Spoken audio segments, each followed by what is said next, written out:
الله فلا مضل له ومن يضلل فلا هادي له أشهد أن لا إله إلا الله وحده لا شريك له وأشهد أن محمدًا عبده ورسوله يا أيها الذين آمنوا اتقوا الله حق تقاته ولا تموتن إلا وأنتم مسلمون يا أيها الناس اتقوا ربكم الذي خلقكم من نفس واحدة وخلق منها زوجها وبث منهما رجالا كثيرا ونساء واتقوا الله الذي تساءلون به والأرحام إن الله كان عليكم رقيبا يا أيها الذين آمنوا اتقوا الله وقولوا قولا سديدا يصلح لكم أعمالكم ويغفر لكم ذنوبكم ومن يطع الله ورسوله فقد فاز فوزا عظيما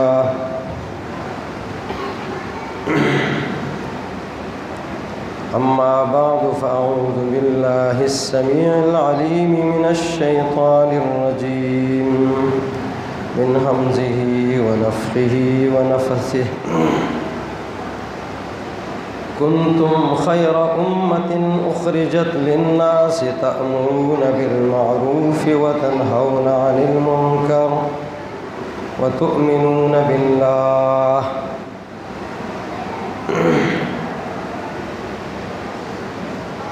دعوت تبلیغ یہ ایک عظیم الشان مشن ہے، عظیم الشان کام ہے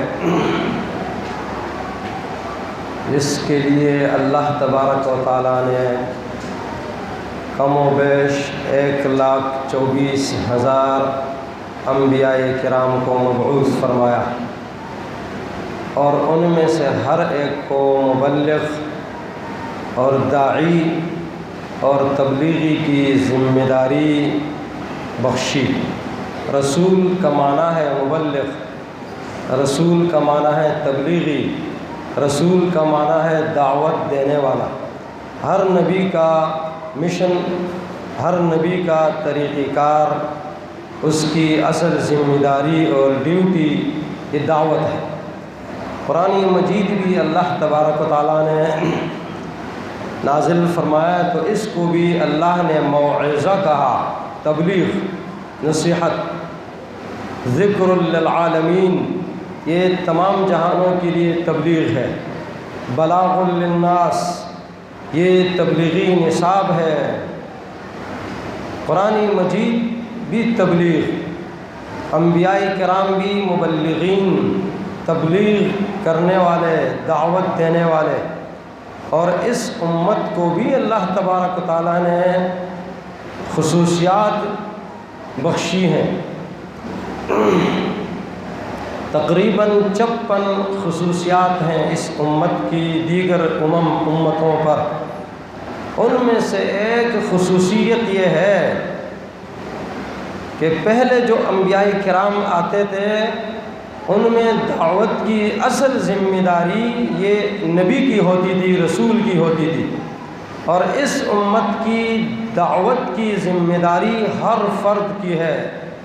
اس لیے اللہ تبارک و تعالیٰ نے فرمایا کنتم خیر امۃ اخرجت للناس تأمرون بالمعروف وتنہون عن المنکر وتؤمنون باللہ۔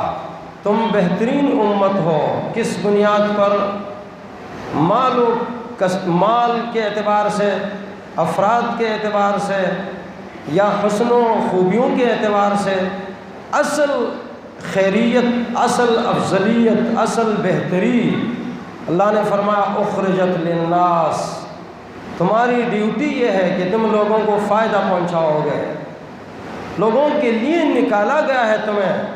اور کس چیز کے لیے نکالا گیا ہے؟ تأمرون بالمعروف وتنہون عن المنکر، تمہاری ذمہ داری یہ ہے کہ تم نیکی کا حکم کرو گے اور برائی سے روکو گے۔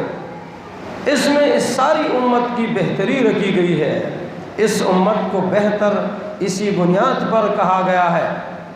اور اگر کوئی شخص یہ کام نہ کرے تو بہت ساری سزائیں اللہ نے مقرر کی ہیں۔ ایک سزا سخت بڑی، لَتَأْمُرُنَّ بِالْمَعْرُوفِ وَلَتَنْهَوُنَّ عَنِ الْمُنْكَرِ، میرے نبی نے فرمایا تم نیکی کا حکم دو گے لوگوں کو، ضرور مانا دو، لوگوں کو برائی سے روکو گے روکو، نہیں تو اللہ تمہارے دلوں پر مہر لگا دے گا۔ ختم اللہ علی قلوبہم، اللہ او لیختمن اللہ، ختم اللہ، یہ انتہائی آخری بدترین سزا ہے جو اللہ کسی کو دے، تمہارے دلوں پر اللہ مہر لگا دے گا، تمہیں پھر حق کی سوجھ بوجھ نہیں ہوگی، اچھائی اور برائی کی تمیز ختم ہو جائے گی تم میں۔ دعوت ایک ایسا کام ہے جو ہر وقت، کسی وقت کے ساتھ خاص نہیں، کسی دور کے ساتھ خاص نہیں، کسی خاص حالت کے ساتھ خاص نہیں، کسی فرد کے ساتھ خاص نہیں ہے، بلکہ ہر وقت دعوت، ہر وقت۔ یا ایھا المدثر قم فانذر، آیتیں اتری، شیخ الاسلام ابن القیم رحمہ اللہ فرماتے ہیں نبی صلی اللہ علیہ وسلم نے کمر کس لی، دعا قومہ لیلا و نہارا سرا و جہارا، میرے نبی نے لوگوں کو دعوت دینی شروع کی، رات اور دن، علانیہ اور چھپے، دعا قومہ لیلا و نہارا سرا و جہارا۔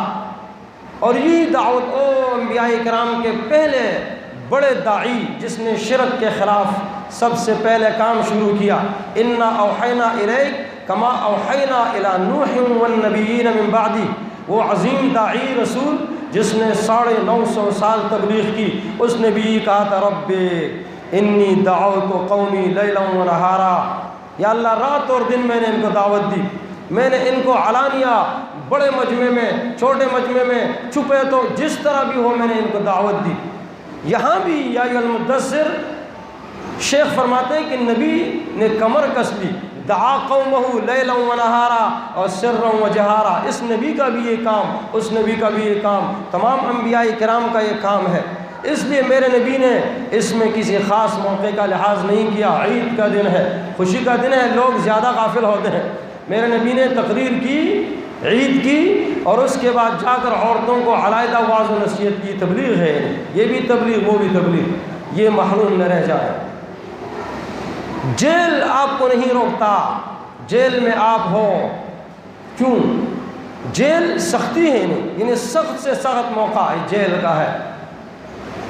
یوسف علیہ السلام جیل میں ہیں، اور جیل کے اندر تھوڑا موقع ملا، یا صاحبی السجن اارباب متفرقون خیر ام اللہ الواحد القہار، کیا ایک اللہ وہ بہتر ہے یا یہ تم نے مختلف لوگوں کو بنایا ہوا ہے؟ یہ انی ترکت ملت قوم لا یؤمنون باللہ، میں نے اپنے باپ دادا کے اس دین کو چھوڑا، اس مسلک و مذہب کو چھوڑا، اس فرقے اور پارٹی کو چھوڑا جن کا اللہ پر ایمان نہیں تھا۔ لوگ مجھے کچھ بھی کہیں، وہابی کہیں، غیر مقلد کہیں، کوئی اور نام دیں، جو بھی نام دیں، یوسف علیہ السلام نے کہا انی ترکت ملت قوم لا یؤمنون باللہ وہم بالآخرۃ ہم کافرون واتبعت ملت آبائی، میں نے اتباع کی اور انبیاء کرام کی اتباع کی، الاتباع ما ثبت علیہ حجہ، ہذہ سبیلی ادعو الی اللہ، میرے نبی نے بھی یہی کہا ادعو الی اللہ علی بصیرۃ انا ومن اتبعنی وسبحان اللہ وما انا من المشرکین۔ جیل کا موقع ہو، باہر کا موقع ہو، دعوت، یہ دعوت دینی ہے، ہر صورت میں دینی ہے، ہر حال میں دینی ہے۔ بعض نتینی حکومت ہے مشرقی یورپ کے اندر، انہوں نے ایک عالم کو قید کیا، اس اللہ کے بندے نے جیل میں دعوت کا کام شروع کیا، وہ کام بڑھتا گیا، باہر تک پھیلا، 12,000 افراد ملے، 12,000 افراد نے مل کر ان کے خلاف تحریک شروع کی، اس کا کایا پلٹ دیا، ان کا تختہ الٹ دیا۔ وہ دعوت، سچی دعوت ہو وہ بڑھتی ہے، سچی دعوت پھیلتی ہے، غلط دعوت رکتی ہے، غلط عقیدہ، غلط نظریہ، غلط فکر، غلط سوچ، غلط نیت، اس کی وجہ سے دعوت نہیں پھیلتی، دعوت رک جاتی ہے، پیچھے جاتی ہے پیچھے، اور صحیح دعوت آگے جاتی ہے۔ مجدد الفسانی رحمہ اللہ، شیخ احمد سرہندی، بادشاہ نے اس کو قید کیا، قید کے اندر اس نے دعوت شروع کی، ہزاروں لوگ مسلمان ہوئے، ہزاروں لوگ۔ جیل ہو یا جیل سے باہر ہو، آپ نے دعوت کا کام کرنا ہے۔ آپ کو تو رب العالمین نے موقع دیا ہے، موت کیوں نہ ہو، موت کی حالت میں بھی آپ نے دعوت کا کام کرنا ہے۔ موت تک پہنچے ہوئے ہو، موت تک۔ ام کنتم شہداء اذ حضر یعقوب الموت اذ قال لبنیہ ما تعبدون من بعدی قالوا نعبد الہک و الہ آبائک۔ یہ تبلیغ ہے، تبلیغ۔ اور یہ تبلیغ نوح علیہ السلام سے شروع ہی نہیں، نوح علیہ السلام کا سلسلہ انا اوحینا الیک، اور رب العالمین نے اس لیے میرے نبی کو کہا میں نے تیری طرف اسی طرح وحی کی جس طرح نوح علیہ السلام کی طرف وحی کی۔ اس میں توجیہات بہت ساری ہیں، لیکن ایک یہ ہے کہ ان کا نام کیوں لیا؟ پہلے انبیاء کرام گزرے تھے، اس لیے لیا کہ وہاں شرک شروع ہوا تھا، پہلے نہیں تھا، اور شرک کے خلاف سب سے پہلا کام نوح علیہ السلام کا ہے، اور توڑے دورانی کا نہیں ہے۔ 950 سال کی تبلیغ ہے، 950 سال۔ ما آمن معہ الا قلیل۔ اس لیے یہ سلسلہ موت، نوح علیہ السلام اپنے بیٹے کو وصیت کرتے ہیں، جب لوگ کم ایمان لائے بیٹے کو کہا تجھے 2 باتوں کی وصیت کرتا ہوں اور 2 سے روکتا ہوں، ایک تو لا الہ الا اللہ، اس کو زیادہ پڑھا کر، اس لیے کہ کائنات کی کوئی چیز اس کا مقابلہ نہیں کر سکتی، 7 آسمان 7 زمینیں، اس کے اندر جتنی مخلوق ہے سب لا الہ الا اللہ کے مقابلے میں ہلکے۔ پھر کہا سبحان اللہ و بحمدہ، زیادہ پڑھا کر، یہ بھی توحید ہے۔ اور 3 قسم کی توحید اس کے اندر پائی جاتی ہے جو اصلاً ہے، اصول ہیں انہیں۔ اللہ اکبر، اس لیے کہا کہ یہ صلاۃ کل شے، کہا یہ ہر چیز کی نماز ہے، ہر چیز کی عبادت ہے۔ وَإِن مِّن شَيْءٍ إِلَّا يُسَبِّحُ بِحَمْدِهِ وَلَٰكِن لَّا تَفْقَهُونَ تَسْبِيحَهُمْ وَبِهَا يُرْزَقُ الْخَلْقُ، کہا اس کے ذریعے لوگوں کو روزی دی جاتی ہے۔ اس کا ایک معنی یہ بھی ہے کہ سارے لوگ، ساری خلق اس کی ہدایت کی گئی ہے، اور اس کے ذریعے ان کی روزی میں اللہ برکت ڈالتا ہے۔ جب وہ اللہ سے مانگتے ہیں، اللہ کو مانتے ہیں تو اللہ دیتا ہے نا، بہا یرزق الخلق۔ ایک معنی یہ ہے، بہر صورت ہو، کہا 2 چیزیں ہیں اس کی وصیت، اور 2 سے روکتا ہوں، شرک اور کبر، شرک اور کبر سے بچنا۔ بطر الحق وغمط الناس، لوگوں کو ہلکا مت سمجھو، حق کا مقابلہ مت کرو، جیل ہو یا جیل سے باہر ہو، موت کی حالت کیوں نہ ہو، آپ نے دعوت دینی ہے موت کے وقت بھی۔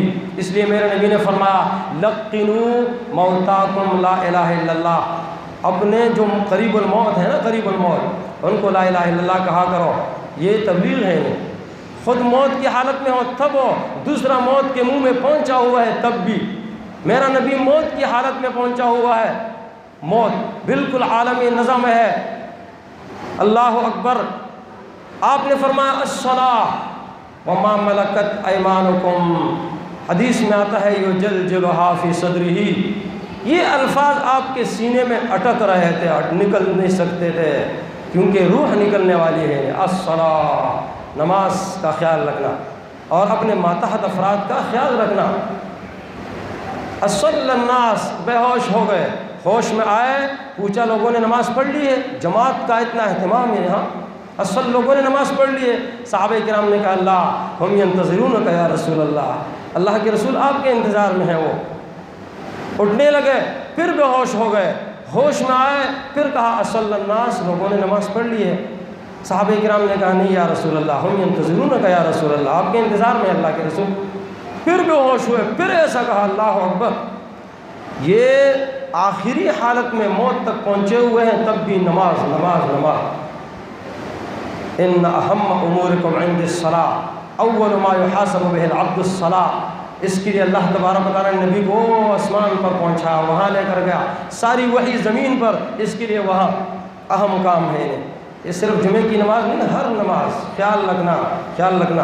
صحیح عقیدہ، صحیح عمل، عمل میں سب سے پہلی چیز یہ نماز ہے، سب سے پہلے نماز کی پوچھ ہوگی، یہ درست، باقی چیزیں درست۔ تو آپ نے فرمایا لا الہ الا اللہ کی تلقین کیا کرو، تلقین، یہ دعوت ہے، تبلیغ ہے، یہ دعوت، کام ہم نے چھوڑا ہوا ہے، تبلیغ کیا کرو۔ اللہ اکبر، محدثین کرام کا کیا زبردست طریقہ کار ہے انہیں۔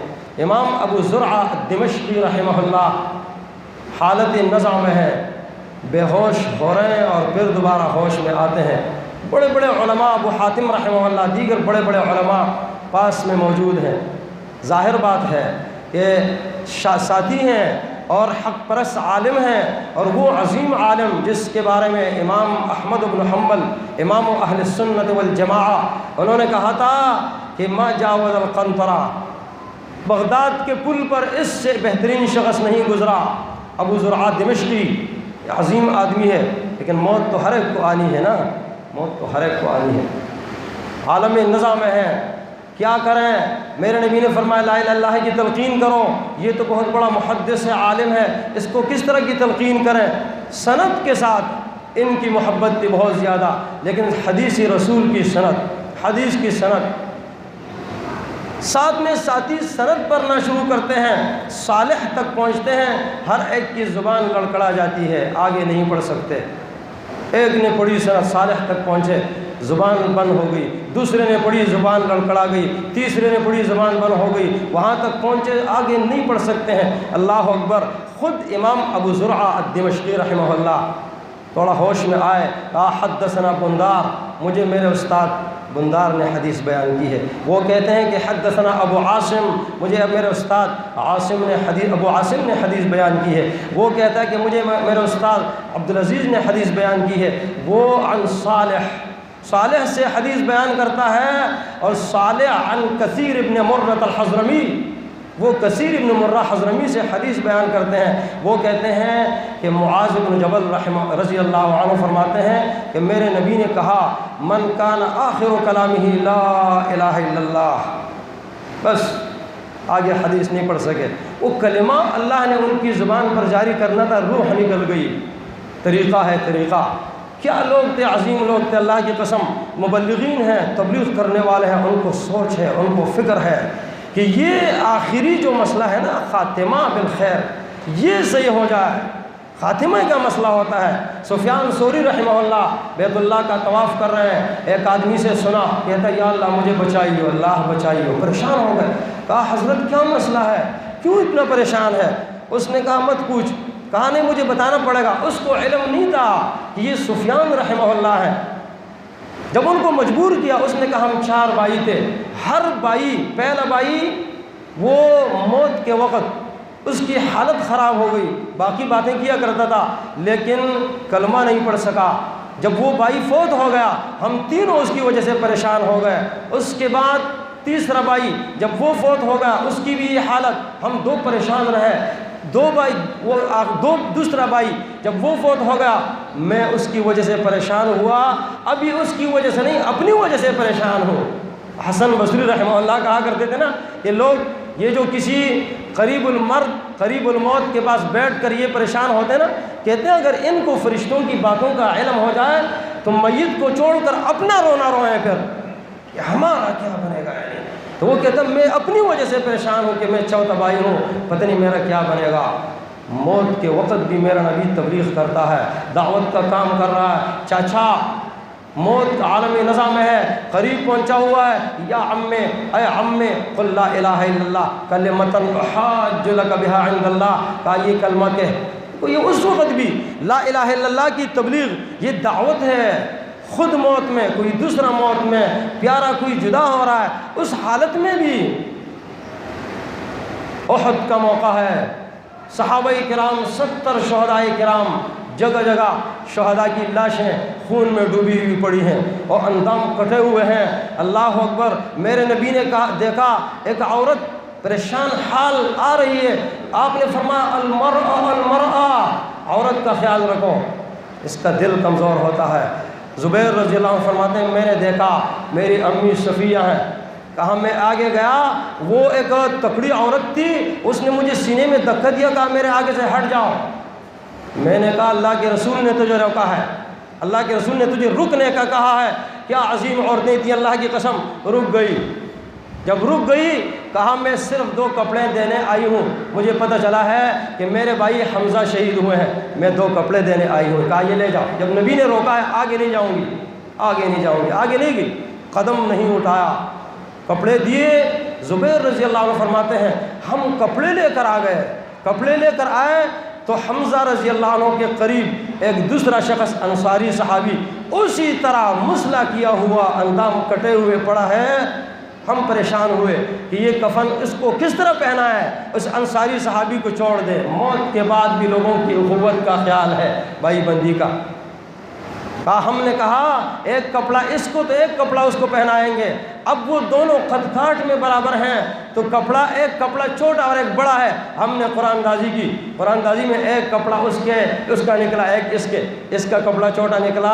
تو اب کیا کیا جائے؟ سر پر کفن ڈالتے ہیں تو پاؤں ظاہر ہو جاتے ہیں، پاؤں پر کفن ڈالا جاتا ہے تو سر ظاہر ہو جاتا ہے۔ یہ حال مصعب ابن عمیر کا بھی ہے، یہ حال کئی صحابہ کرام کا ہے۔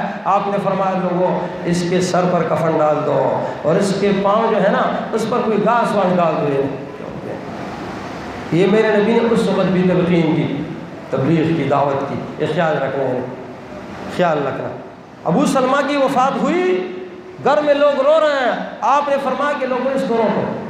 آپ نے فرمایا جب آدمی کی روح نکلتی ہے نا تبعہ البصر، نگاہ اس کے پیچھے چلی جاتی ہے، زج الناس، لوگوں کی ہچکیاں بن گئی، رونے لگے کہ یہ تو فوت ہو گیا۔ آپ نے فرمایا لوگوں خیال رکھنا، اپنے آپ کو بددعا نہیں دینا، کہیں برے الفاظ زبان سے نہیں نکالنا، اس لیے کہ فرشتے وہ آمین کہتے ہیں ان باتوں پر، ان الفاظ پر جو تم اس وقت کہتے ہو۔ تو خیال رکھنا۔ دیکھو اس وقت بھی آپ نے تبلیغ کی، کوئی خود موت میں پہنچا ہوا ہے، دوسرا اس حالت میں ہے، جیل میں ہے، ظاہر ہے باہر ہے، کسی بھی جگہ ہے، دعوت سے جان نہیں چھوٹ سکتی، اس کی دعوت اس نے دینی ہے۔ یہ فریضہ ہے، فریضہ میرا فریضہ، آپ کا فریضہ، یہ ہر ایک کا فریضہ ہے۔ اللہ تبارک و تعالی ہمیں اس کو نبھانے کی توفیق عطا فرمائے۔ اقول قولی ھذا واستغفر اللہ لی ولکم ولسائر المسلمین۔ نحمده ونستعینه ونستغفره ونعوذ باللہ من شرور انفسنا وسیئات اعمالنا، من يهده الله فلا مضل له ومن يضلل فلا هادي له، اشهد ان لا اله الا الله وحده لا شريك له واشهد ان محمدا عبده ورسوله۔ آپ تمام بھائیوں کے علم میں ہے کہ ایک بہت بڑے عالم، محسن عالم ہیں، محسن تھے، احسان کرنے والے آدمی تھے، اور میرے ساتھ تو اس کے بڑے احسانات ہیں۔ جب مجھ پر لوگوں نے بڑے ظلم کیے، زیادتیاں کی، اس نے میرا ساتھ دیا ہے۔ اور میں نے جس دن اس کا جنازہ ہوا، حافظ عبدالسلام صاحب، تو اس کے جنازے کے اس دن میں سبق پڑھانے نہیں آیا تھا، میری طبیعت ویسی بھی خراب تھی، زیادہ خراب ہو گئی پھر۔ تو ان کے جنازہ کے تقریباً کچھ 8 گھنٹے بعد میری آنکھ لگی اور میں نے نیند میں ان کو دیکھا کہ وہ نماز میں حالت تشہد میں بیٹھے ہوئے ہیں اور بالکل جوان لگ رہے ہیں۔ ان کا چہرہ انتہائی جو ہے نا وہ جیسے شعلے مار رہا ہو، بالکل جوان۔ تو میں حیران بھی ہو گیا کہ یہ تو بوڑھے آدمی تھے۔ تو میں نے ایک ساتھی سے پوچھا، میں نے کہا یہ حافظ صاحب تو نہیں، حافظ عبدالسلام صاحب؟ انہوں نے کہا یہ تو ہے نا۔ تو میں نے اسی حالت میں ان کے پیشانی کو بوسہ دیا، پھر میں جاگ گیا۔ یہ خواب کی بات ہے بہرحال، چونکہ عمرے میں ہم ایک ساتھ رہے اور عمرے کے لیے بھی انہوں نے مجھے، وہ میرے لیے باعث بنے تھے کئی معاملات میں انہوں نے، اور ایک محسن آدمی تھے، جیل میں تھے، بہت بڑے عالم تھے۔ اللہ تبارک و تعالیٰ ان کی مغفرت فرمائے۔ ہم نماز کے بعد انشاءاللہ ان کی غائبانہ نماز جنازہ پڑھیں گے مختصر، آپ ساتھی اس میں شرکت فرمائیں۔ وصلی اللہ تعالیٰ علی خیر خلقہ محمد و آلہ وصحبہ۔